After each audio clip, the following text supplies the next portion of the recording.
Halo, nama saya Dodotul Hairia, saya dari kelompok Obliviate yang anggotanya terdiri dari Derwin Arifin, Aulia Rafael, Bendi Zong, dan Sugianto. Oke, jadi aku yakin yang nonton pasti punya barang bekas yang masih banget layak dipakai di rumahnya. Mungkin disimpan di gudang, atau mungkin sekarang udah gak terawat lagi. Padahal itu barang dibeli mahal banget. Nah, kebanyakan kalau barang itu nggak dirawat lagi, aku yakin deh pasti aduh nyaman banget nih di sini. Udah kita jual aja deh, kiloin. Yang tadinya belinya 1 juta, dijual cuma 30.000 karena dikiloin.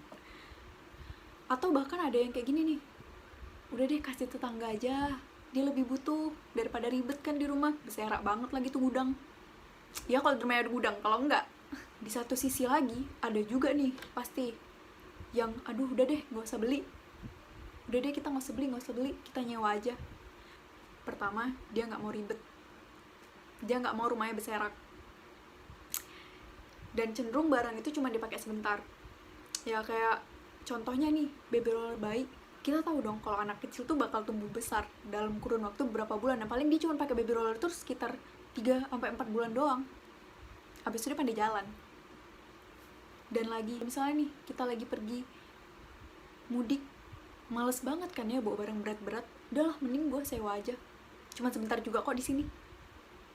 Nah karena itu kami di sini mau ngasih ruang berupa web di mana orang-orang yang bisa menyewakan barang akan dipertemukan dengan orang-orang yang membutuhkan barang tersebut.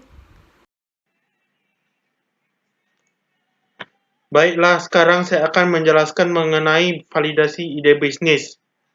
Kami telah mewawancarai 28 responden. Di sini ada 6 pertanyaan penting yang kami tanya kepada responden. Yang pertama, apakah Anda memiliki barang bekas yang masih layak pakai? 75% menjawab iya. Pertanyaan kedua, menurut Anda apakah aplikasi yang kami buat itu dapat memenuhi kebutuhan Anda? 85,7% menjawab iya. Pertanyaan ketiga, saat ini rata-rata kan ada aplikasi platform. Apabila diciptakan aplikasi platform jasa sewa, itu akan sangat membantu dalam kehidupan kalian. 85,7% menjawab iya. Pertanyaan keempat, pernahkah Anda berpikiran untuk mendapatkan penghasilan tambahan dari barang bekas Anda? 75% menjawab iya, sedangkan 21,4% menjawab tidak, dan sisanya menjawab kadang-kadang. Pertanyaan kelima, jika aplikasi ini telah direalisasikan, apakah Anda akan menggunakannya? 96,4% menjawab iya. Pertanyaan terakhir, seberapa besar kemungkinan Anda akan merekomendasikan aplikasi ini kepada orang-orang terdekat Anda? Dengan skala 1 sampai 10. Yang menjawab skala 10 ada 5 orang, yang menjawab skala 7 dan 9 ada 3 orang, yang menjawab skala 8 ada 9 orang, dan sisanya yang menjawab hanya 1 orang. Nah, di sini saya akan menjelaskan tentang market product fit ya, atau produk market fit ya, gitulah ya lebih kurang. Nah, sebelum kita masuk ke dalam presentasi saya di kelompok saya di LED 2 ini, saya akan menjelaskan dulu sebenarnya atau ikhtisar atau pengertian dari produk market fit itu apa gitu loh. Nah, produk market fit itu adalah kondisi di mana sebuah startup atau perusahaan yang baru kita bangun telah berhasil membuat sebuah produk yang menghadirkan nilai tambah bagi setiap konsumennya, seperti itu ya. Nah, kemudian saya akan menjelaskan tentang produk fit yang ada di dalam presentasi kami gitu. Nah, untuk produk market fit sendiri di dalam produk yang kami buat itu ada sekitar 3 atau 4 ya. Pertama itu adalah terdapat kebutuhan konsumen yang belum terpenuhi, yaitu tersedianya barang-barang bekas gitu, tapi sangat sulit mencari forum untuk menyewakannya. Jadi mungkin teman-teman punya nih barang-barang bekas yang udah yang masih layak pakai, cuman udah nggak teman-teman gunain. Nah, teman-teman bisa masukin semua barang teman-teman di aplikasi yang kita sediain ya, di platform yang udah kita buat seperti itu. Jadi mempermudah teman-teman mencari keuntungan juga, mencari pemasukan ya. Kemudian yang kedua adalah keunggulan dari startup yang kita bikin dibandingkan kompetitornya adalah produk kita menggunakan web yang berbasis internet. Jadi selama teman-teman punya handphone atau gawe teman-teman terakses dengan yang namanya internet, ya teman-teman akan sangat mudah untuk masuk ke dalam web atau aplikasi yang kita punya. Seperti itu. Jadi teman-teman tidak perlu ragu gitu. Jadi orang bertanya dong, yang bisa menggunakan ini siapa aja? Intinya adalah teman-teman yang mempunyai gawai atau handphone yang ada akses internetnya, teman-teman bisa menggunakan web yang kami sediakan atau aplikasi yang kita bikin. Seperti itu. Nah, yang terakhir adalah aplikasi atau tampilan web yang sangat friendly. Kenapa kami sebutkan sangat friendly? Karena penggunaannya dari web sendiri ataupun aplikasi itu sangat gampang untuk digunain. Jadi untuk kaum-kaum untuk kaum-kaum yang gaptek akan teknologi itu tidak perlu takut untuk menggunakannya karena benar-benar sangat gampang sekali penggunaannya. Untuk teman-teman masuk gunain aplikasi nih, teman-teman tinggal klik aplikasinya, kemudian teman-teman masukin user sama password. Nah, kalau teman-teman belum punya, teman-teman bisa registrasi dulu. Teman-teman register, bikin dulu akunnya di username dan password. Nah, teman-teman setelah buat, teman-teman tinggal masuk deh, login. Nah, kalau dari tampilan web bagaimana? Sama, yang penting teman-teman punya akunnya dulu ya. Kalau dari tampilan web, teman-teman bisa klik mungkin di www.oneis.com. Nah, teman-teman kliklah, masukkan dengan user ataupun teman-teman sebagai guest gitu loh, teman-teman sebagai penyewa nih yang mau menyewa barang-barang. Nah, jadi gampang banget, teman-teman tinggal searching, tinggal cari produk yang teman-teman mau, klik dan sewalah barang itu. Oke, sekian dari saya. Terima kasih. Saya akan menjelaskan tentang SWT usaha. Nah, untuk SWT usaha ada kelebihan dan kelemahannya. Nah, untuk kelebihannya, pertama, belum ada platform yang melakukan sewa barang sekali pakai. Yang kedua, memudahkan orang-orang untuk menyewa barang yang sifatnya tidak dibutuhkan lama. Yang ketiga, memudahkan orang-orang mencari barang yang ingin mereka sewa di saat budget tidak mencukupi untuk membeli barang baru.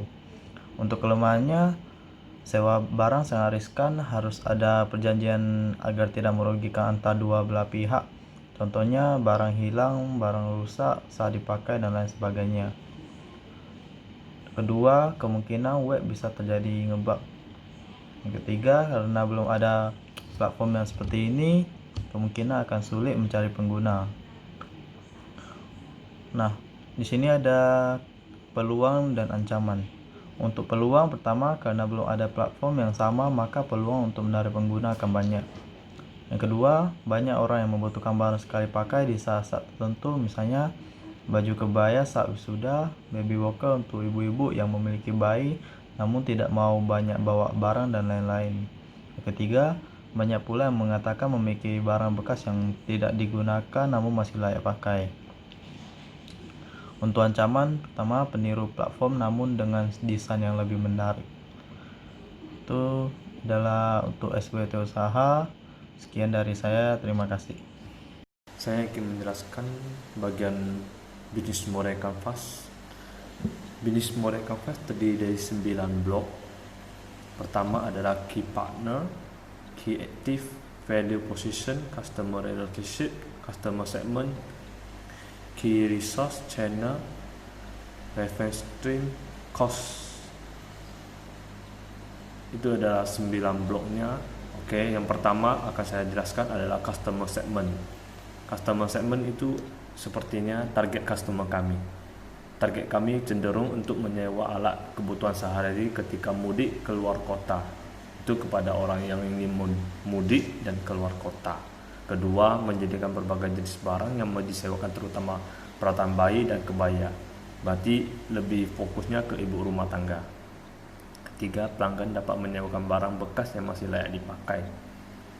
Ya, ini otomatis ke customer yang ingin memilih barang bekas dan tidak mau membeli baru yang hanya dipakai untuk sementara. Oke. Kedua adalah value proposition. Value proposition adalah nilai tambah produk kami. Oke, nilai tambah produk kami terdiri dari 3. Pertama adalah dapat diakseskan oleh semua orang selama terhubung dengan internet. Kedua, tampilan yang friendly. Ketiga, mudah mencari barang sewa hanya dengan membuka aplikasi dan memilih barang yang ingin disewakan. Oke, yang ketiga, channel. Channel adalah strategi pemasaran kami. Strategi kami akan menggunakan smartphone dan PC untuk mengakses aplikasi. Kedua, kami akan bekerja sama dengan iklan-iklan, akan mempromosikan aplikasi kami. Ketiga adalah menggunakan media sosial, karena media sosial kebanyakan sih gratis. Oke, keempat, customer relationship. Itu seperti feedback kami kepada customer. Yang itu adalah menghubungkan customer dengan supplier melalui website. Itu yang bisa kami memberikan kepada customer kami. Oke, kelima, revenue stream, pendapatan kami. Pendapatan kami terdiri dari 3 kategori. Pertama adalah transaction fee. Jadi setiap kali transaksi itu mengenakan biaya. Kedua adalah iklan.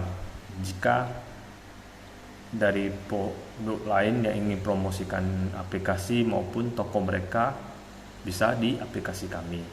Ketiga adalah garansi. Oke. Blok keenam adalah key active. Itu seperti aktivitas kami. Aktivitas kami terdiri dari 2. Sewa barang bekas yang masih layak pakai. Kedua adalah komunikasi antara customer dan supplier. Blok ketujuh adalah key resource. Key resource itu sepertinya sumber daya utama produk kami. Ya, kami membutuhkan web development, admin, digital marketing, sampai barang sewa yang masih layak dipakai. Oke, blok ke-8 adalah key partner. Itu adalah partner kerja kami. Partner bekerja sama dengan kami. Itu adalah dengan masyarakat yang memiliki barang bekas yang masih layak dipakai. Kedua, bekerja sama dengan orang-orang membutuhkan barang sewa. Ketiga adalah online payment. Oke, yang terakhir, blok terakhir adalah cost, sumber biaya. Ya, kami mesti membayar sebagian biaya kepada sejenis, kita harus sewa hosting, domain, itu perlu biaya. Kedua adalah legal, tax. Ketiga, platform maintain. Keempat, customer support. Kelima adalah warranty cost. Oke, sekian dan terima kasih dari saya. Berikut saya akan menjelaskan bagaimana prototipe yang sudah kami desain. Yang pertama terdiri dari register. Register itu apabila kamu nggak punya akun, tapi kalau misalnya kalian udah punya akun, kalian bisa langsung login. Register, masukin nama, next, baru masuk ke login. Nah, dari sini ini tampilan awalnya. Tampilan awalnya tuh biasanya bakal nunjukin barang secara umum. Apa aja yang mau disewa di sini ada.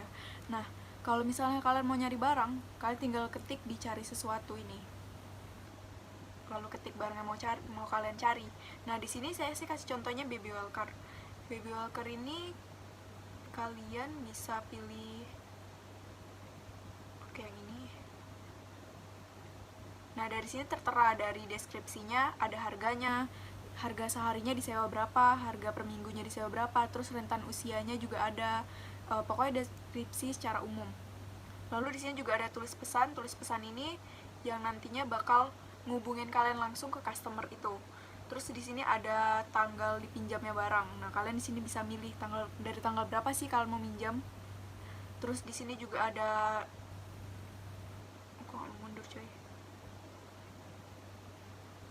Terus di sini juga ada rate-nya, juga ada dipinjamnya beberapa kali, terus ada share-nya seandainya kalian mau rekomendasikan barang ini ke orang lain.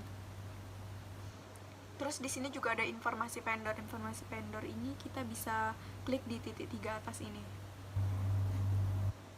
Menjadi vendor bisa juga. Kalau mau jadi vendor ini kita tinggal ngisi identitasnya lalu register. Bisa pakai akun Facebook, bisa pakai akun Instagram juga. Lalu untuk jadi vendor, oke. Di sini kan untuk jadi vendor nih ada gambar rumah nih, market sih lebih tepatnya. Nah, bisa tekan marketnya, terus kalian bisa milih vendor yang mana yang mau kalian periksa. Misalnya di Trotsky. Vendor Trotsky ini, nah kita bisa lihat juga di sini ratingnya itu gimana sih dia, ada ulasan-ulasannya, terus berapa orang sih yang udah pernah minjem di dia. Terus ini juga ada pesan kayak tadi, sebenarnya hampir sama sih kayak tampilan awalnya.